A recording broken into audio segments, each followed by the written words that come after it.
Hello, everybody. Welcome to episode 106 of the Endless Celts podcast. I am absolutely delighted to be joined by our very own William Dobbin. How you doing, mate? I'm all right, mate. The voice is just slowly coming back. I'm just still recovering for Sunday, but I'm pretty sure we'll get through the next hour or so. Perfect. And as you can see below us, absolutely delighted and honoured to be joined again by Ross McCall. Ross, how you doing? I'm very well. I love that intro you guys have. Like that's extremely professional. And who put the little whistle at the end? I mean, it's a little. That was Hugh Dallas. Yeah, it was Hugh Dallas. We nod back to the heyday. So obviously, this quite a big episode. This one, not just because you're featuring Ross, but obviously on Sunday we had an absolutely fantastic result, which we'll get into. A couple of things I just wanted to touch on. Thanks to everybody that's joined us. Obviously, Anthony, looking forward to this. Ross is in. Stephen, -6 out there. Nice. Yeah, Ross, as I mentioned, obviously we've got a lot of live interaction here, so we'll be pulling up comments throughout the course of this. But I just want to get dove straight into it. First of all, Ross, just come to yourself because obviously people know who you are. We went over this last time we had a chat. But for anybody who doesn't know who you are, why don't you just tell us a little bit about yourself? yeah, that was your background. I'll tell you a little bit about myself. So I was born Ross Cross and McCall. I was born in Greenock. No, come on. Like I've been around for a while. If people know who I am, great. If they don't, Google's right next to the search engine. Just figure it out. That's it. Just hit Google. But what I did want to say is, obviously, Ross, I wanted to just highlight the fact again. Appreciate you taking your time to come on the show. Of course. We spoke about this the other episode there. We gave your new film A Violent Man a shout out, been performing extremely well on Netflix. For everybody who's not yet checked it out, I strongly advise you go and do so. But seeing as we've got the writer, director, and the man who's got a starring cameo in his own film, outstanding work. Why don't you just sort of give us the producer, so I could get myself in there, you know? You knew the producer. So yeah, I mean, as I say, Ross, this film's just came out. It's available on Netflix. I think it's on other major platforms as well. Do you want to just set up the premise and what it's about?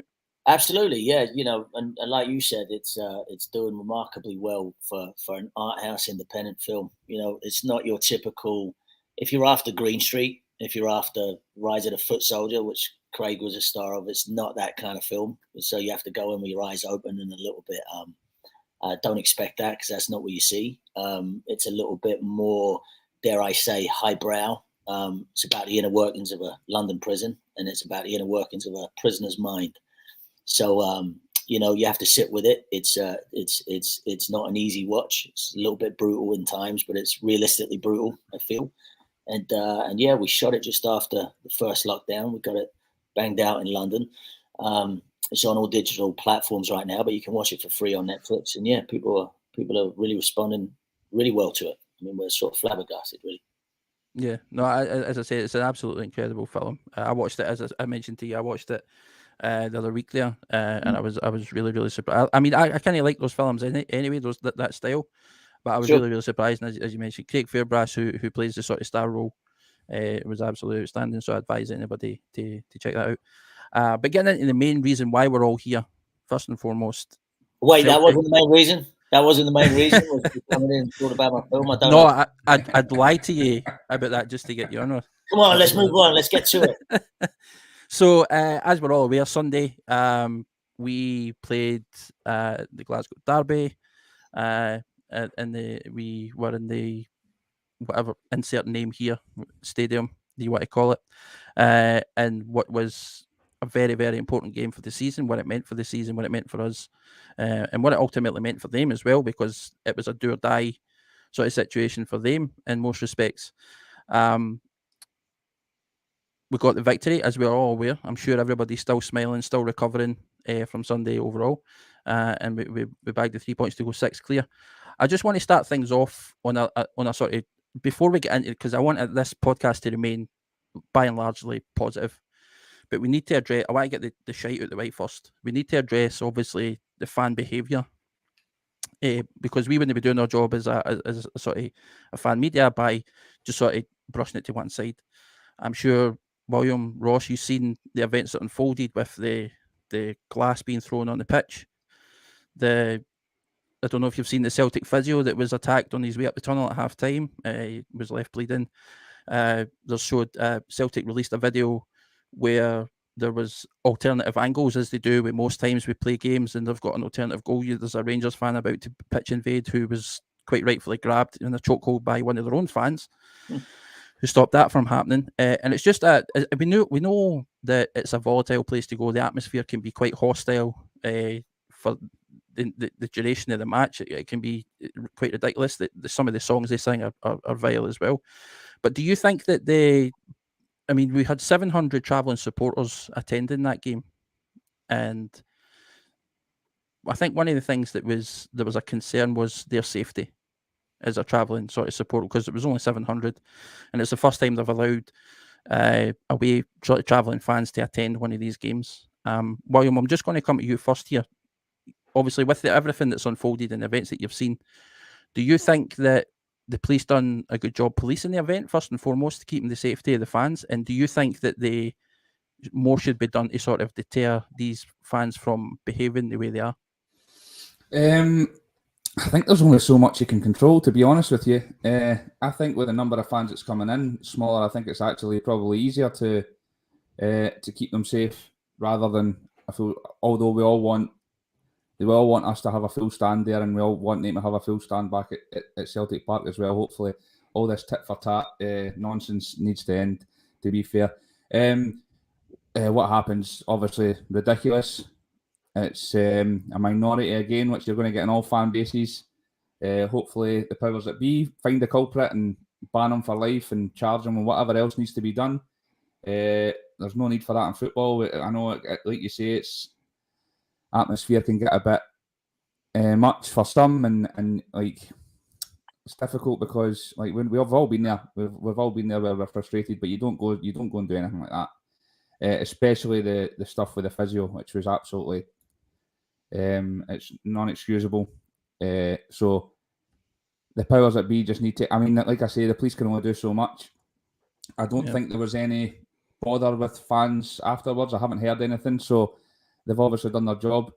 When it comes to something like that, it's just one silly, stupid individual, and it's about finding out who it is and taking the necessary what needs to be done. Charged, banned for life. These guys shouldn't be allowed back at football games again. Yeah, no, I think it's safe to assume that most people would echo that. You need finding out who the culprits are first and foremost should be a priority. And I'm sure that the powers that be at Rangers are dealing with it, and they'll be using the facilities that they have available to them to try and pinpoint them. I know Police Scotland, I think they arrested quite a number of people, and people were charged with certain incidents. So hopefully those culprits have been caught. But Ross, obviously yourself, you mentioned obviously being in LA that you had to get up around about 3:30 a.m. to watch the game. But those kind of events, like the occasion overall, these derby games are a spectacle for fans, and we all look forward to them. And you sort of still get those pre-match nerves. But what about yourself? What do you think of the events that unfurled during that match? Did it take away from the spectacle? I don't think it takes away from the spectacle. I mean, I'm like every other fan, on both sides. I'm pretty sure everybody for the week beforehand is pretty excited about this game. Every day's a countdown. When it's Wednesday, I'm like, I can't wait for Sunday. It's an exciting prospect, and these derbies are electric, and they do bring an added excitement, especially the way that the teams are, always sort of vying for that spot, and the way that we're playing right now is just beautiful football to watch. So first and foremost, nothing's going to deter me from watching the game and the team that I love, and nothing's going to stop me enjoying when we beat our biggest rivals. I do think that, unfortunately, sometimes it bleeds from the top down. Look, when you've got an establishment or a club that thinks it's a good idea to cut the tickets, the allocation down to such a minute number, and really everyone knows the reason behind it. It was because, there was a humiliation there when they were getting beat on their home turf. And to me, that bothers me in such a way that the hierarchy can decide that, because then when you do have some young idiot that wants to go out and prove a point, he's just looking and going, well, they're saying it's okay to do this, and it's okay to in a certain way. And that's one thing that I will say that I'm really proud of the fan base of Celtic. The majority, I mean, there is a minority in our firm too that can be a little boisterous and out of order. But for the majority, you can come at Celtic Park and you can enjoy a game of football. We're talked about throughout the world on how we support opposing fans, and there's a kinship there. There's no like vile behaviour. And for me, glass on a pitch, throwing something or hitting someone or running on a pitch to hit a coach, like happened back at Hearts. It's just there's no need for it in football. And look, and I come from movies that have sort of glorified hooliganism, and it's idiotic. There's nothing cool about being a hooligan. When I get tweets or messages or people on the streets and they're talking about how great it is to be with their boys, I like the idea of having a solid crew, but when it comes down to violence and ignorance and stupidity, you're an idiot and you should be banged up and dealt accordingly, and you shouldn't be allowed back into a football stadium. Yeah, point. Can I just jump in as well? Because see, the biggest thing that frustrates the life out of me about this, you've got the likes of Nicola Sturgeon and stuff getting involved now, which, like, obviously she's been asked a question, she's only answering the question. But for us as fans, 99% of us, we want to come along and we want to watch our football team. It's our passion, it's our love, it's our life, our way of life. And like Ross says, the Derby game, it comes along, we're all waiting for it. And it's just because of one small minority or one person, yet again, people from the outside that don't know nothing about football, yet again go, the Derby game again, it's just violence and all that. And it's not. It's a small minority, and when you actually speak to people who are not into football, and you tell them about your team you support, that's their first instinct is, the two teams. It's just, and it's not the case at all. It's a passion, it's a way of life, it's everything I've ever known, and it just frustrates the life of me that there's a certain aspect to the fan base, and that's all fans as well. We've obviously got our own as well. That it just points to that. It's all religion and violence and all the rest of it, when it's not the case at all. And it just, and that's the news. That's what comes to the news. It's not about the result and it's, this has happened and Nicola Sturgeon's had her saying it and etc. etc. And it takes away from the football, which is the most important thing. Yeah, no, absolutely, William. And that is an absolutely correct point. I think that anybody who's listened to me on this podcast previously knows my feelings on sort of the Scottish mainstream media. And their coverage of certain aspects and the way they decide to promote certain things, and they should be doing a lot more to highlight it. But again, like you said, don't take it away from the result itself and what Celtic achieved. I mean, at the start of this season, Ange Postecoglou was by and large written off, not just by fans out with Celtic, but fans within Celtic as well. They weren't sure about the appointment. And then he's come in, he's completely changed everybody's mindset within the Celtic support. But people had him sacked by Christmas. It says that he was a nobody and he wasn't going to do nothing. But here we are. We've just come into April. We're 6 points clear at top of the Premiership. We've already got a League Cup in tow, and we're potentially on course for a treble. So there's everything to be happy for, and I want to just sort of move this on so that we're not dwelling on the negatives. He's done the unthinkable. Nobody would have bet on Ange to come in and do what he's done in such a short period of time. I think by the end of last season, the wheels had well and truly come off within our club, and they had been going that way for the past 2-3 seasons, if we're honest. And it just we weren't plugging those holes. And to have somebody come in, you would have said it was a 2-3 year job, to revolutionize the club again, and he's done it within 6 months. And the players he's bought, he's scouted, he's loaned in, the way he sets a team up. What I loved about this game on Sunday for me was we already now know that we've got this incredible attacking threat, that there's goals from many different areas on the field. And what we did was we defended so brilliantly, but not in a panic-stricken way. And for the first time in a long time, I was actually watching it not nervous. I think Rangers could have pumped that ball into the box 100 more times and they still wouldn't have got through. I just felt that there was like it was solidified back in our back four. They're strong. CCV is a he's a bull, and I feel comfortable and confident with him. Starfelt, I know, got off to a little shaky start, and there's moments where we go, oh, it's a little bomb scary action. But to be honest, I thought he was outstanding. Yep. Greg Taylor, best game I've seen him playing, and he's getting better and better every game for me. That kid, and Giro at the back, to be honest, was probably our only one who was on shaky ground to begin with. He was probably at fault for the first goal. Yep.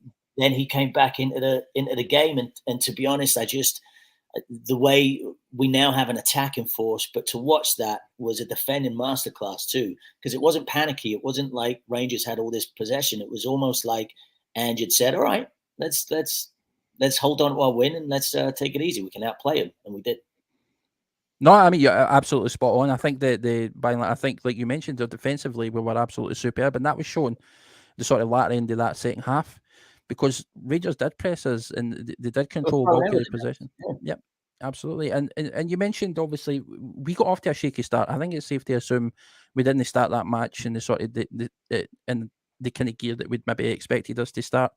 And like you mentioned, everybody on the park had a great game. Juranovic sort of did start shaky at the start. Starfelt had a couple of moments, but I think it was a case of the nerves as well, playing in that stadium, the atmosphere, and just sort of try to find their feet for the first few minutes. They did get the early goal, but I think, as you mentioned and you alluded to, Ross, our attacking threat is it's night and day compared to what it has been previously. If you look at last year, as you mentioned, compared to now, it's night and day. And I knew even after they scored that first goal, it wasn't ideal, but the heads didn't drop. Even as fans, we didn't panic. We know rather what we're capable of as an attacking threat, and we know the kind of with football we play in. And Angel have it drilled into their head that we never stop. This sort of slogan that keeps sort of reoccurring and keeps coming out. And it was just a fantastic start. But I want to just go back to the very start of the game and the team sheet leading up to this game, this build up. There was a bit of excitement. Obviously, we heard that certain Rangers players were going to be missing. Morelos, obviously, it's been confirmed he's out for the season. That's a big player for them. He's their top goal scorer. He wasn't going to feature. But on the same day, it came out that Kyogo's fit. He's been training. He's available for selection. But then come the team sheet, he wasn't appeared. Was that a surprise to you, William? Did you see Kyogo's omittance from the matchday squad as a surprise? Or were you like, it might have been a rush bringing them back? Nothing surprises me with Ange, to be honest with you. I mean, with the first 11, it's the first 11 that I thought we were going to go with, and I think many others did also. But I wouldn't have been surprised if he made a change or two here, because he's done it before in the past. There was a big thing made about it because people said Ange made a big deal about it, about him coming back, but he didn't make a big deal. He got asked the question who was fit, and he told everybody who was fit, but he never said at any point this man's going to be coming straight in or whatever. He just said, Kyogo's fit. I was surprised not to see him on the bench. I thought he could have come on with 20 minutes to go, but he's obviously not there yet. And Ange's since come out after the game and said that we've got many important games between now and the end of the season that he's going to be needed for, and we're keeping him for then. But with the performance, I echo everything Ross said. I was going to just say myself that I really enjoyed that performance just as much, if not more, than the last Derby game, because everybody's been banging on about how Ange's got this style and he plays this one way, and that's the only way he can play, and if it doesn't work, he just changes personnel. This was totally different. This game, we defended like our lives depended on it, and we were absolutely excellent. I'm the same as Ross. 20 minutes to go. You can ask the guys I was watching with. They'll all be commenting. With 20 minutes to go, I says, "There's no way we're dropping points in this game. They're not scoring. If anything, I fancy us to nick another." I just thought we were colossal at the back. CCV was immense, and I agree as well. Starfelt, shaky start, but he was immense also. And to be fair, I say shaky start. I totally understand this playing for the back, and I'm all for it. But sometimes you need to get rid, because there were several occasions in that first 10-15 minutes where it was to Starfelt back to Hart, and then there's like two men on Starfelt and Hart's giving him it back again. Sometimes it's like, you know what? And especially when we've got Giacomakis on the field, a man up there that can take it in. Sometimes, you know what? Just get it up there. But We were excellent defensively. Yeah. The defensive unit was just I unbelievable. I wasn't actually overly shocked that Kyogo wasn't playing, and I'm sort of glad that I don't have any say in it, but I'm glad that they kept him out, because I think bringing him back into this game in particular, I think we have it covered. Like, Gianmarcus, I think, has been sensational for us, even when he's not scoring. Even on this game, you watch him defensively. You watch him, he holds the ball up. He gets us fouls. He's always in and around the box. He was absolutely the right man to start this game. I'm not saying that Kyogo won't be the next time we play him, because I think, he's a superstar and we need him. But I'm glad that he wasn't put into the squad for this particular game, because we need him for the next 6. And if it is just a day too early and all of a sudden he tweaks something, and you know what I mean, it's like we really need him for the last 6 games, which are way as important as the game that we've just played. It's all about points on the board now. So for me, I was at ease with it. I know we didn't really have another striker to go with, but our other lad didn't stop running either. I mean, he was an absolute beast. Unreal. It was unbelievable to watch. I mean, and again, yes, he's not scoring, but you watch him. I mean, he wouldn't give them a second, and it was beautiful to watch. Really great. It's funny they say that. I don't know if you've seen it since Anne just came out and said that all week Kyogo was like just popping up in places. You just have to say, like, I'm available. You just imagine him like popping up behind a counter. Eh? Yeah. remember me, the best player. I'm here. I'm still here, just in case. Yeah. I'm sure he's dying to get back, because look, he lit the fandom on fire. I mean, we're just in love with the kid. He came on and he is absolutely exploded onto the scene. But what's wonderful is with this new recruitment is there's different shapes that Ange has been able to put together. And it's, when you have Abada, when you have Jota, when you have, our other Japanese lad up front, and when we have Gianmarcus, it's safety. It just feels like we've got goals in every angle, and it's it's wonderful to watch. So when Kyogo comes back, I mean, it's just gonna, I'd imagine, just elevate us even more.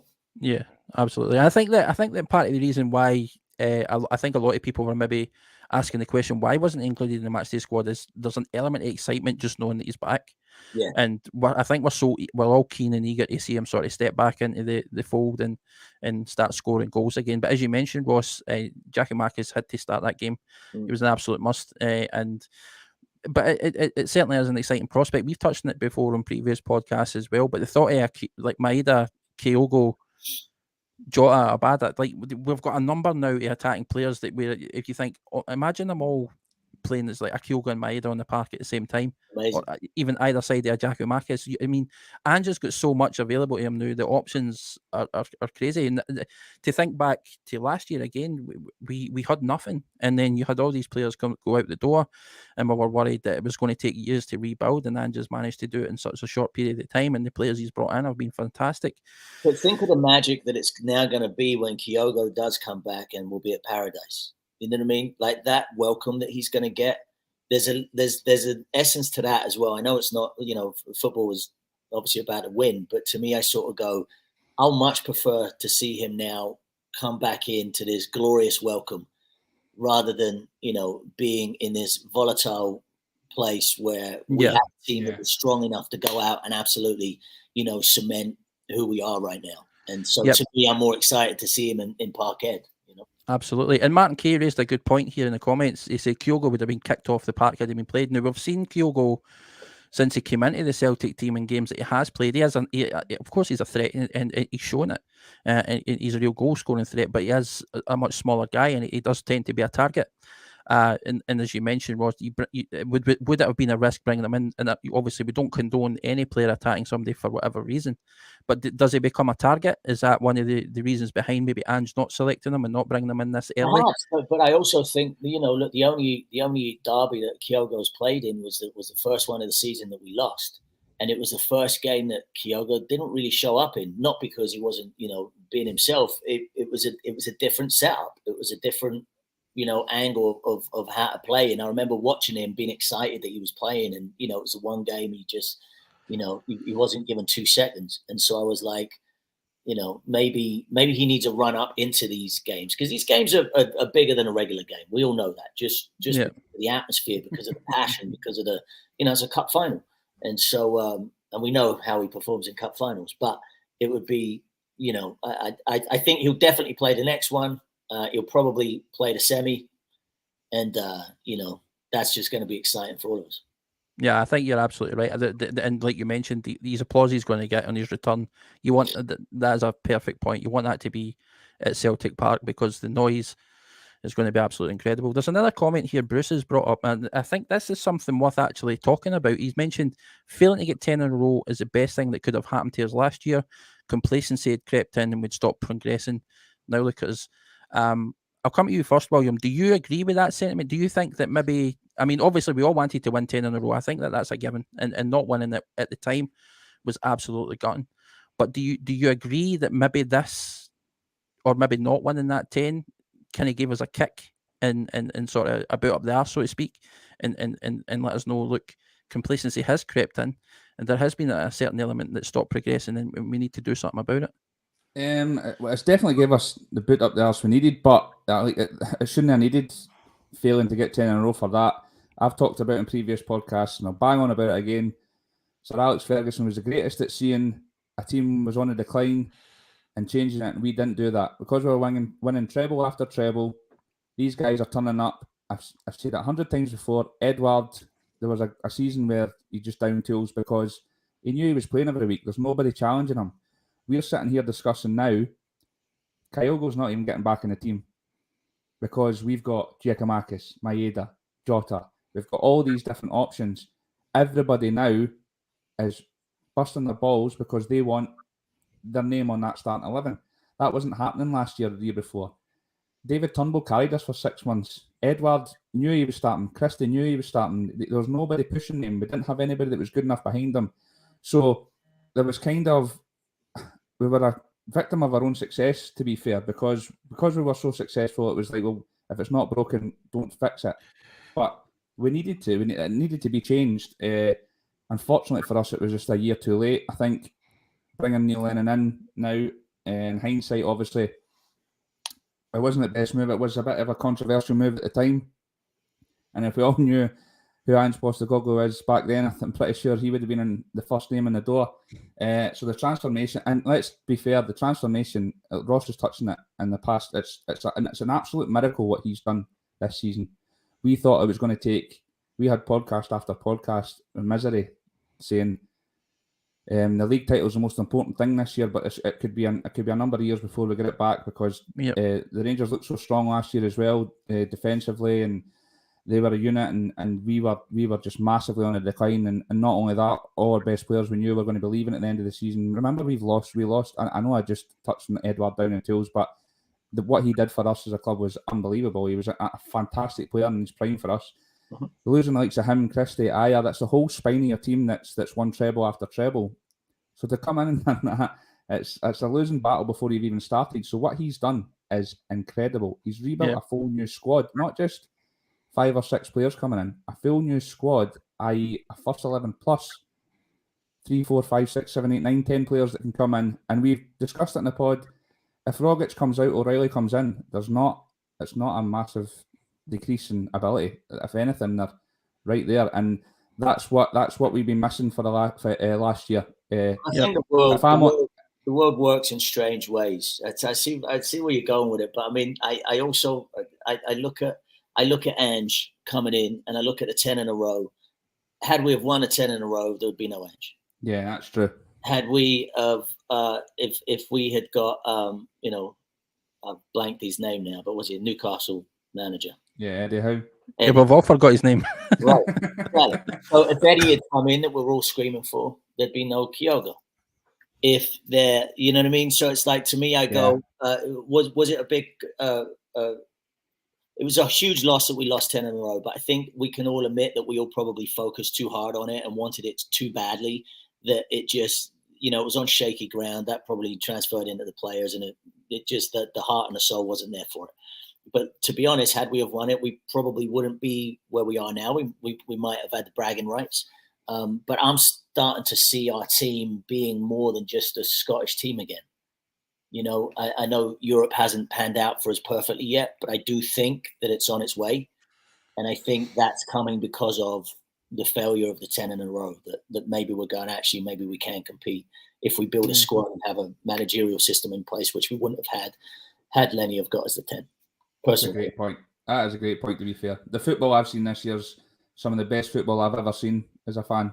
Yeah, you're right. It wouldn't be possible without Ange and that coming in, which it wouldn't have happened. So that's a fair point. Yeah, outstanding points. And I think it just sort of alludes to it as well, obviously. And again, this all comes back to, we would never be even, the prospect of not 110 and everything else at the start of the season was something we could never stomach. And it just shows you that what Ange has done to this club in terms of the confidence he's instilled, and he's brought the support together. And now we're talking about, maybe it's the best thing that could have happened to us, because now we've got Ange, now we've got Kyogo, now we've got all these guys coming in, and we're playing the football we're playing, and it's absolutely glorious to watch. And that brings me back to the game, obviously. Now, Ross, you mentioned one player I've been highly critical of this season, and that is Greg Taylor. And you mentioned that he's had probably, quite possibly, his best game in a Celtic jersey, or at least one of the best that you've seen him. And I would agree with that. I thought it was absolutely class. There was a couple of things that he'd done that I wasn't too keen on, but and people will probably be recording me saying this because it'll come back to me. But I thought he was absolutely outstanding. And again, Angie's showing faith in him, and I've been saying since the start he's no good enough. Like we need better. And I think it's still, to an extent, in terms of European level, we could probably still be doing with getting another left back in. But what Taylor has done, he is coming on, and you're seeing an increase in his confidence as well. Andrew's obviously sticking with him, and that's coming through. But you're seeing that throughout the whole team. There's guys that are stepping up to the plate, and they're doing their job. Well, you look at Ralston's doing the same thing on the right. I mean, I trust him implicitly now. When he comes on, I'm like, bring it. He's terrific. Even, listen, Rogic had the game of his life against Rangers as well, and he does that in big games. But Tom Rogic disappeared for a year or two. He wasn't quite where he was, and someone like Postecoglou comes in and shows confidence in these players, and they're obviously showing their ability in training, because he wouldn't pick them. I don't feel that he's just handing out cookies to everybody. You know what I mean? I think he's picking the people that he wants to pick, but they're astounding to watch. And you're right. You can flip him with O'Reilly, and it works. Turnbull coming back. Turnbull took a little dip before he got injured as well. But I think there's just this mentality within the club now, a happiness within the club now, that is making everybody just want this same thing. You look at all the players' Instagrams. The fact that we're all just this united front, and they're just going, we are this team. We don't stop. We're in it together. It's us in the huddle. It's us laughing at the end. It's lovely to see. And I think that breeds confidence, and I think that breeds, the likes of Taylor to go, all right, now I've got to enjoy my football, and it shows. Yeah. And I think enjoying the football was one of the most important things, because you're looking at these guys, and again, we're always drawing comparisons compared to where we were previously, which was as low as I've seen a Celtic team for the longest time. I mean, we've dominated for so long, but to see where we are now compared to where we were is absolutely fantastic. And even the guys that Starfelt at the start of the season as well was another one who was prone to criticism, but now he's come on leaps and bounds, and he's showing his worth. Taylor, for me, I've been critical of him. He's coming on leaps, and he's starting to show his confidence. He's coming back, like you mentioned, Turnbull and these other guys as well. Ralston being another perfect example. Everybody thought he was out the door, and were surprised that he was even getting a start, but he showed his worth. And it's been incredible to watch. I just want to come back. I mean, can I just say as well, the interaction tonight has been fun. There's so many comments, I can't keep bringing them all up, and I can't read through them all, so I apologise. But thanks to everybody who's tuning in. But I mean, everybody's agreeing with what's being said, guys.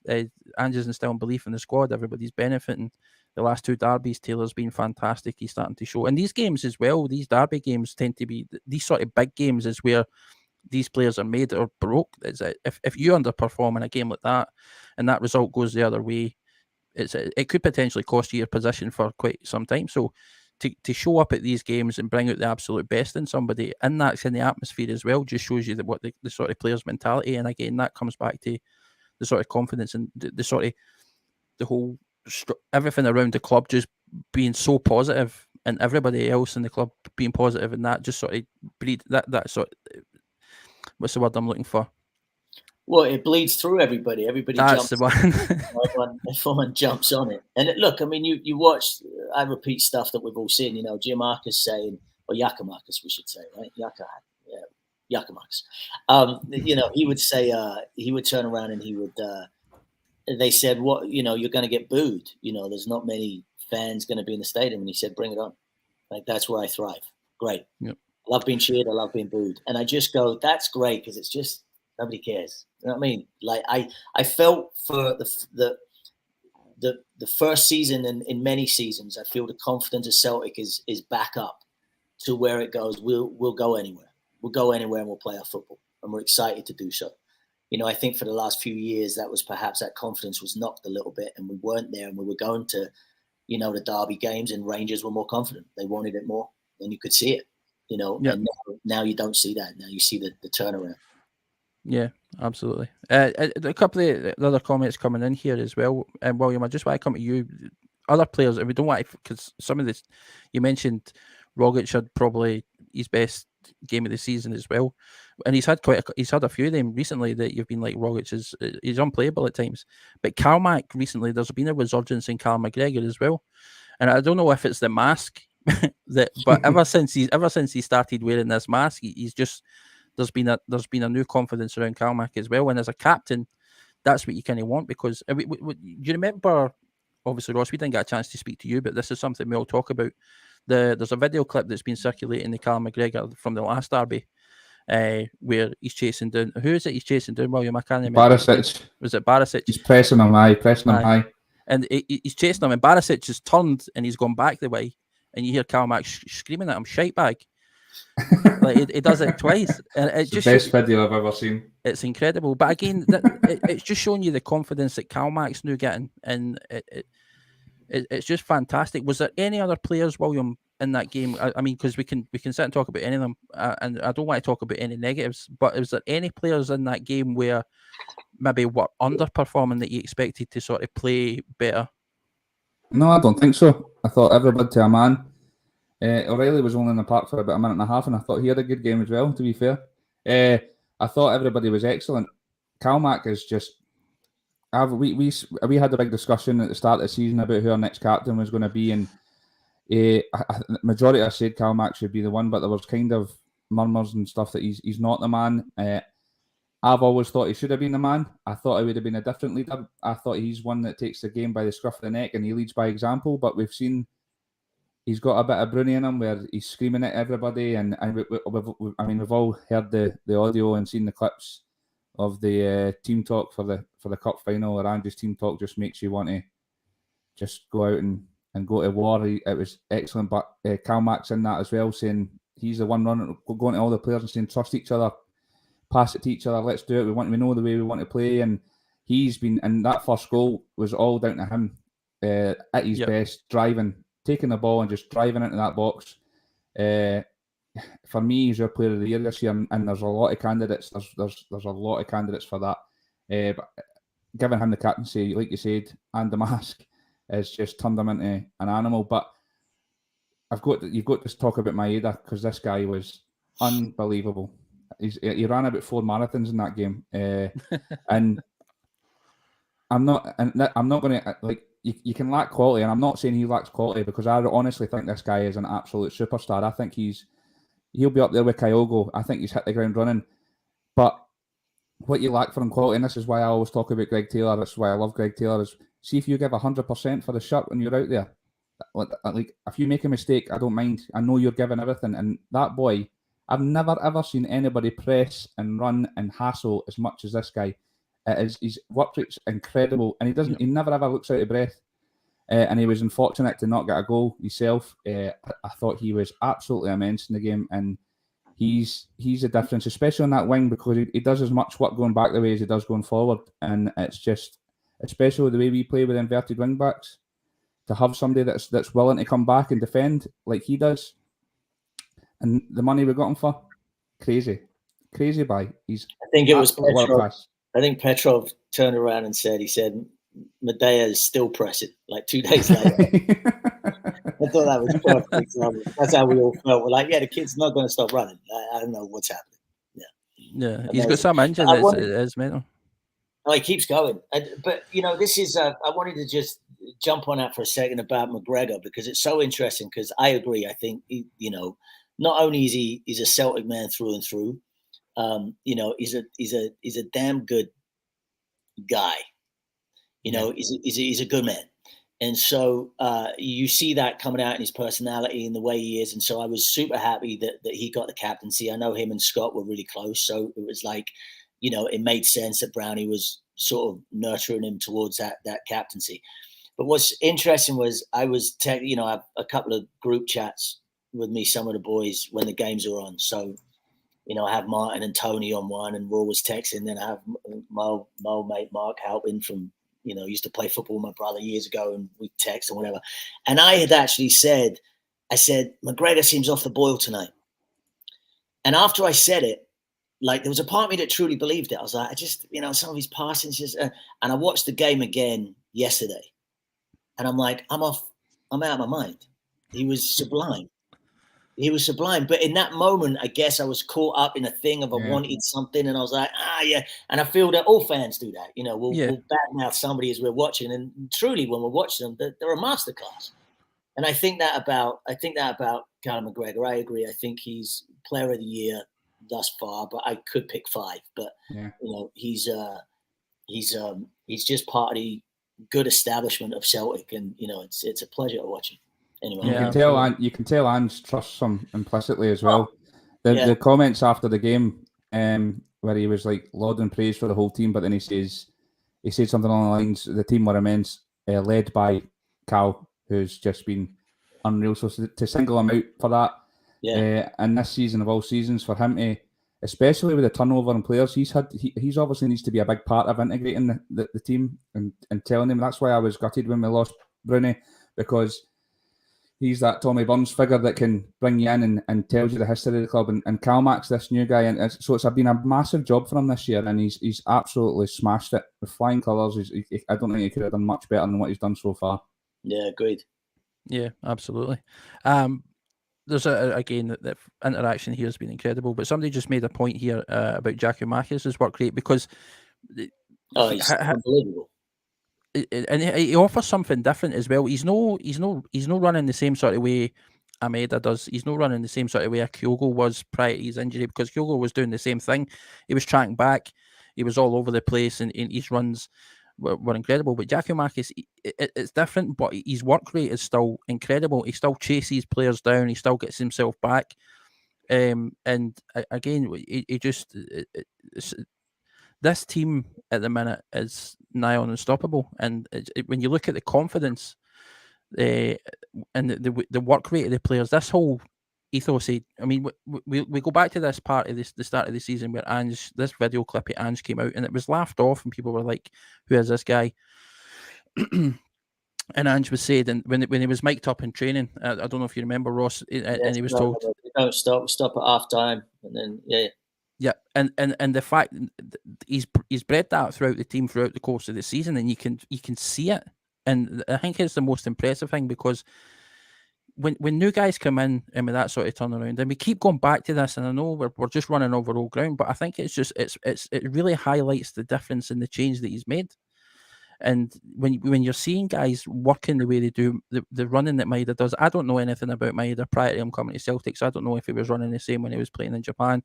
Same with Kyogo. I don't know what Giakoumakis' work rate was like. From Japan.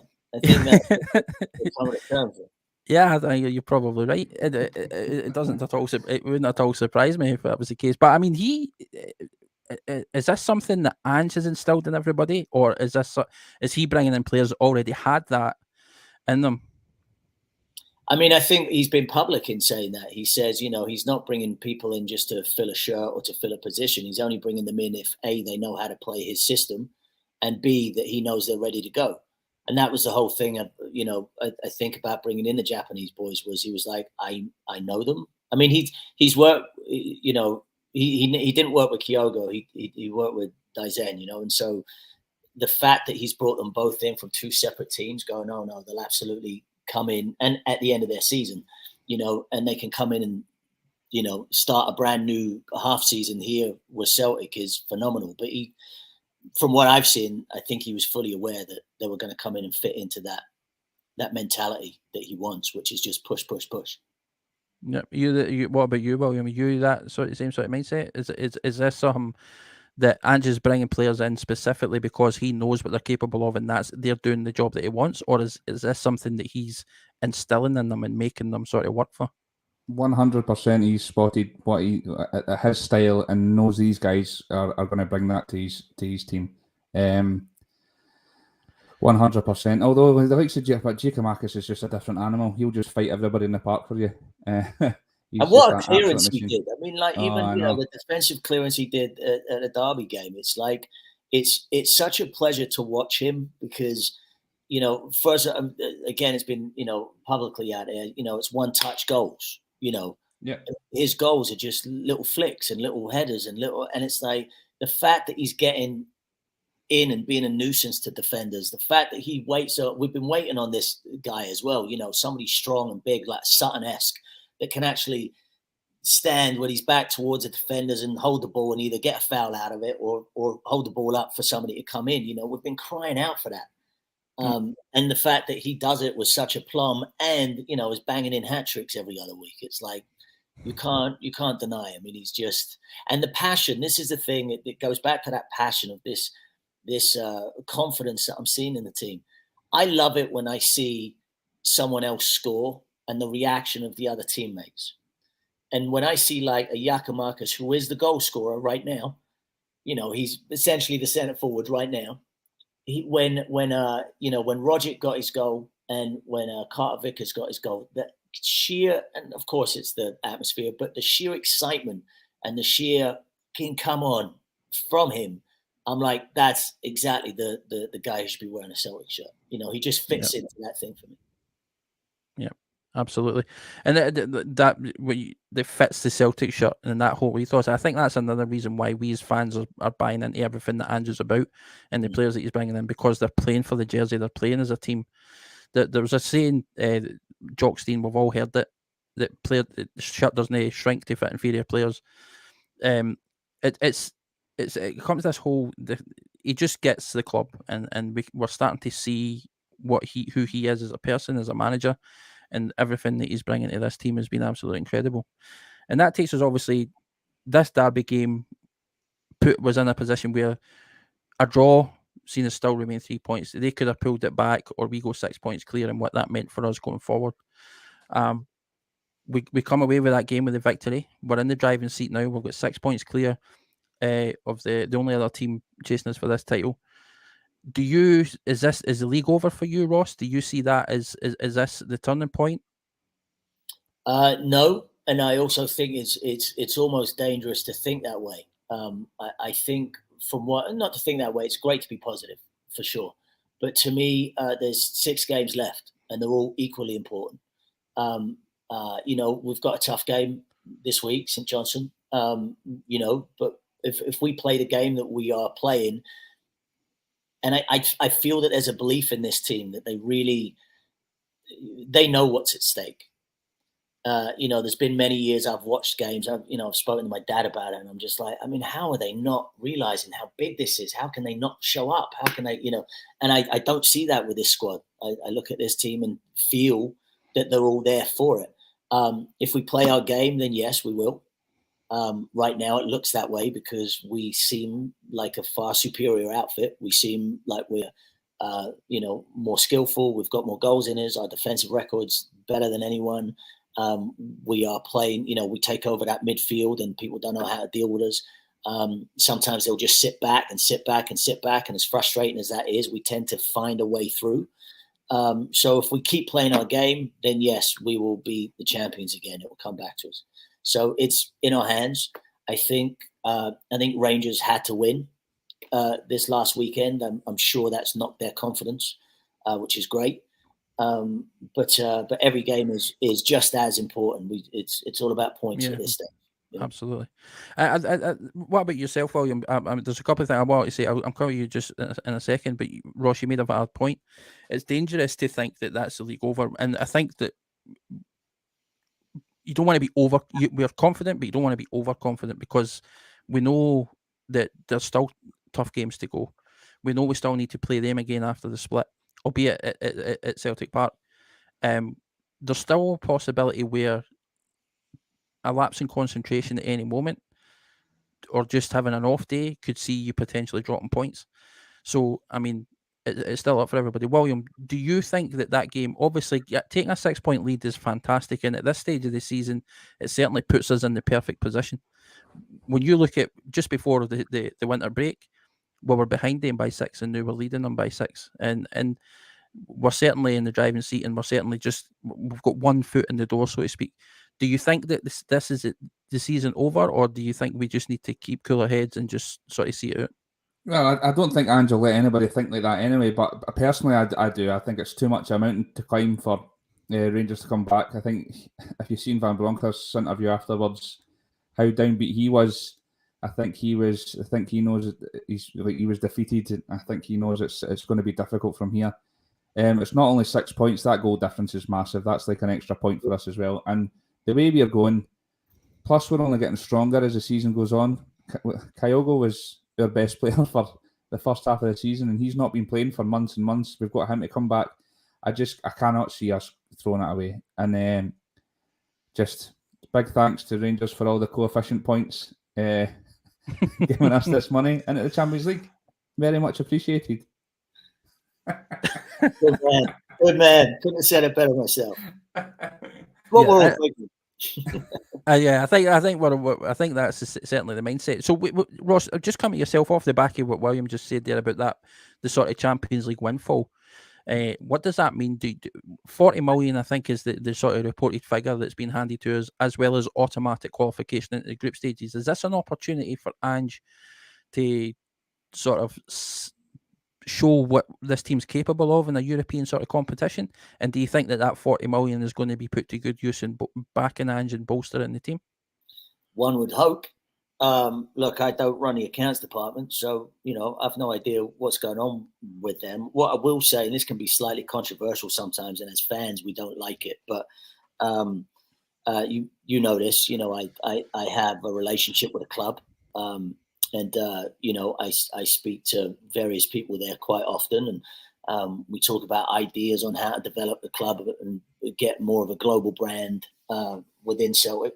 The truth is, it is a business, and the hard part for us as fans is the business model survives on the Scottish League.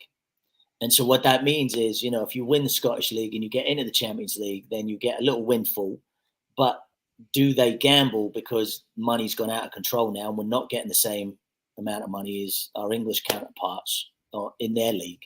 Do you gamble that windfall on bringing in a few different players, and would it make much of a difference? Or do you gamble, hey, we're doing all right. If we get through, we get lucky.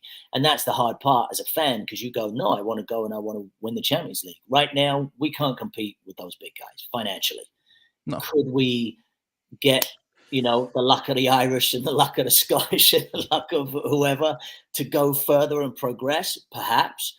Is that going to be, every game over 2 legs, over 5 rounds? It's highly unlikely. So then you go, okay, well, is Europa League, is that our goal? You would hope. But, what we saw in the Europa League last year, there does need to be development. And it's what you do with that. Do you risk the 40 mil? Do you throw it back into the pockets of new players that may or may not change the squad? And if they don't, then that's, a big financial loss. If they do, then you can sort of argue, well, then it's worth doing. But, football is a business. And that's hard for fans, because we go, well, we want it to be this, and we need it to be up here. And the truth is, unless you're earning 120 million a year in television rights, it's really hard to go out and justify spending not only a fee on new players, it's wages, And what do? Do you go down that road of losing all the profit that you've made over the last 10 years? Yeah, no, absolutely valid points. Yeah. I mean, what for me, one of the things that I mean, you alluded to it perfectly. we don't have the same sort of TV deals as your English Premier League, for example, and we can't compete with the massive teams in your Spain's, Italy's, Germany, and stuff like that. The financial model is different. The way they sort of make their money, TV money, and everything else is different. And we have to run the club as a business, as you say. You still need to think about sort of operating costs and everything else. And for these big clubs and for transfers nowadays, a player, 40 million is nothing. 40 million maybe gets you not even. I mean, there's players that are going for double that aren't even world class now. It'll get you a defender. It's not going to get you, 40 mils really, and plus your wages on top. You're talking 60. Absolutely. And so, but if you go back, you mentioned obviously, and we spoke about this last time we spoke, Ross, and it goes back to the sort of at board level. We as fans can be very, very critical of the way the board sort of run the club, but we need to obviously, when you're realistic about it and you look at the bigger picture, they've done a great job financially, and we're not overspending, we're not putting ourselves in a hole, and we've seen what happens to clubs that do spend money they don't have, and we don't want to go down that route. But for 40 million, going into the Champions League, automatic qualification, and 40 million sort of bankroll, and William, do you see, is that 40 million, and given the scouting setup that we have and the sort of reputation we have as well as a club that is, as well as finding gems, developing players and turning them into something else, is that something that you'd be looking to do? Would you expect to see that 40 million being invested? Is it bringing in a Jota, Carter Vickers being a priority and things like that, or what's your sort of mindset on that? Yeah, I think that's the model of the club nowadays, isn't it? We're not going to, we've discussed it before. When we were younger, we were bringing Champions League winners and Paul Lamberts in and stuff like that, and that's never ever going to happen nowadays. We are a developing club, but there's 2 points on this for me. One, you can spend money.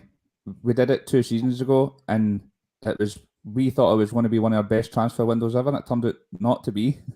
Like say a Yeti, and it was spent 30 plus million that year, and half the players are even in and around the first team squad. And 2, Ange has an eye for a player. You don't need to spend 20, 30, 40 million on players to find gems. And I don't think this squad, like he's done the overhaul, he's done the hard work now. I think it's just about finding 2 or 3 positions here or there that could be doing with strengthening. For me, getting Carter Vickers in is a must. I think we've got to bring him in. He has been immense for us this year. We talk about these Player of the Year, and CCV's right up there for me, and he's made a massive difference to us at the back defensively. And I think Jota on his day can be our best player by a mile. I think he's got ability in abundance. So if the money's there, I think, and I think Ange is a loyal person. I think he'd like to keep these guys around. But the squad, the makings of this squad, and now we talk about how we're dominant and domestically. Ross has said that is, I think with Ange and the confidence he instills in these guys, I think we can make a decent run in Europe without spending absolute wads of cash. For me, I think we need a couple of positions that could be doing with strengthening, but we've got 3 squads we could field in domestically now, and they're all equally as good as each other. It's immense. I can't believe the turnaround this season. So, yeah, I'm not one to slag the board. I think they've done a great job for us, especially when we look at other financial figures compared to others, especially over the last few years with the pandemic and stuff. They've done a fantastic job. So, yeah, I don't think we need to spend fortunes. Andrew's got his eyes on players that Kyogo's and that didn't cost. What did Kyogo cost? 3 million. Maeda's just over 1. I mean, that's another market he might be looking to delve into again. I don't think we need to plough in that massive amounts of money to be successful. And it's not Celtic style, to be fair. We've talked about it. We've brought through all the Van Dijks and etc., and they didn't cost tens of millions. So you talked about our scouting network. I'm pretty sure they can find a few more gems. And as long as we're successful domestically, we want Celtic Park to be a fortress in Europe again. Of course we do. That's the best nights of our lives. Yeah, absolutely. But if you were selling me last year, we would be in the position we're in now, I would have laughed at you. So I think we are fickle as fans sometimes. I think we do want to push on, but there's a way of going about it. Yeah. I'll be interested to see how we do next year if we get into the Champions League. I'll be interested to see how we start performing, because even in Europa this year, even though our results were not the results that we particularly wanted, they actually, it showed that we really do have a little promise. We're scoring goals away from home. Big deal for us in Europe, And so now if we're getting that defense tightened up, maybe there is a world in which, we can start being like, Ajax again, where we can start being like a smaller, not smaller club, but a smaller financial profit club coming into Europe, and actually, because we can give anybody a game. We know that. We can give anybody a game. We show up and, we've beaten giants. That's the Celtic way. But it would be nice to be able to beat those giants without just hoping and praying for a little mini miracle. It would be nice to go into those going, no, this is absolutely a free for all. We could come out here with a point. We could come out with 3 points. And I think that, leading to the Carter Vickers scenario, look, we don't know what's going on behind closed doors. I would imagine his agent is saying, just wait and see if you get Champions League. If so, we've got a little more. I think he's going to stay. I think he seems like he fits the club. He seems like he loves the club. I'm sure he's getting advised, just wait until you see what hand you're dealt, because then you have more negotiating power. That's all it will be. That's, and I'm pretty sure that's what's happening with Jota as well, because both of them, we have first look deals with them. So, it's not like, they just came to us like Patrick Roberts and now they're off again. They're here with our option to sign. And so I'm sure everyone's just waiting to see how it's going to pan out. If there wasn't any Champions League, I'm pretty sure they would still stay anyway, because it looks like they're believing in the system. But with that added benefit, I'm sure, the people that whisper in their own financial ears are saying, just hold tight. You could probably squeeze a little more out of this deal if we wait. It's my opinion. And absolutely perfect points as well that you made. But do you think the prospect or sort of that sort of carrot of guaranteed Champions League football was going to help these guys make a decision? And not only that, do you think that Ange and the Celtic sort of board would use that as a sort of a bargaining chip to bring in a sort of a more marquee signing? Is that something that you could maybe see happening? 100%. I mean, not 100%. In my opinion, yeah, of course. Listen, the fact that you can go, the argument with the English counterparts we've always had is, why would somebody go to Villa when they can come to Celtic and play Champions League, right? That's like the argument. And so when we don't have that competitiveness within the Champions League, which we haven't for a few years, Europa, we're getting better, but we've had a slump. Well, actually, that's a lie. Even with Lenny, when we're beating Lazio and stuff, we're doing well. But I think it's absolutely a bargaining chip. I think it's, people, the great thing about this football club is people are aware of the fan base and they're aware of the passion. And those two things can be, I mean, you talk to any ex-Celtic player or any Celtic fan who plays for other teams or other, your Messis of the world. They say there is nothing like Celtic Park. There's nothing like it. And that's true. I've been in many stadiums around the world. I'm sure you two have. There's nothing like it. And so players like that. Some of them don't, and fuck them. I mean, if they're not going to see it and they want to go down south and they want to sit on a bench, God bless you. You want to go play mid-level Premier League, cool, see ya. The truth is most people that have played it or have heard about it know how passionately exciting it is. So, but people, there is a business to it too. People do want to earn money. They do want to drive their cars and they want to, have that slice of the pie. So it's a balancing act. Yeah, I mean, it's fascinating you say that though, because it's like even at a Celtic, a top earner at Celtic is still on something in the region of 30 grand a week. And to think that some people are looking at that and saying, I want more than that, is crazy. Well, but you go to a side that are getting relegated in England and you're on triple that. Yes. So it is a short career. Let's face it. So these guys. It's a short career, but also listen, we're diehard Celtic fans. So we're going, there's no way we would ever contemplate that. No, absolutely. No, never. I'm in the total agreement with you, Ross. I've always been, I don't care how good you are. If you don't want to be here, then fucking do one. Catch you. Do one. Absolutely. just coming back again, guys, thanks to everybody who's watching. Thanks to everybody who's contributing as well. Again, the comments are flying in. I can't keep up with everything, so if I've missed them, I'm sorry. I apologise. Try and bring up as many as possible and get involved. But Chase67 comes in, and it's a very good point actually regarding Chris Julian. Now he's obviously he's been out long term. He's just come back from injury. Do you think his career at Celtic is done after this season? Is this somebody we're looking to maybe replace, or do you think he's still got a role to play? I think he'll stay. I think he'll stay. Yeah, I don't think there's any part of him that wants to leave. I think he buys into the Celtic way. In fact, Definitely. I know. And so with that, I'm pretty sure there will just be. Listen, if you have a full season and you have, 4 fit centre backs, there will be times where it's like, you know what, Starfelt, sit this one out. We're going to have Chris on, bring Welshie in at one point. I mean, it's just are they all going to play every single game? No, but they'll probably play half. Yeah, I think rotation is going to play a very, very large part, both the sort of latter end of this season as well as next season. William, what about yourself on Julian? Do you think his time at Celtic is done, or do you think he's still got a role to play? I definitely think he's got a role to play. I think he was immense for us that first season. And to touch on what Ross said earlier as well about the whole I love of Celtic and how the squads, if you look at their Instagram and stuff, he was doing that even at our worst times about how he loves the club. Every single week was posting about the game or whatever and Celtic, and we go again and all the rest of it. So I think he's really bought into the club. And I think he'll be raring to go for next season. Definitely.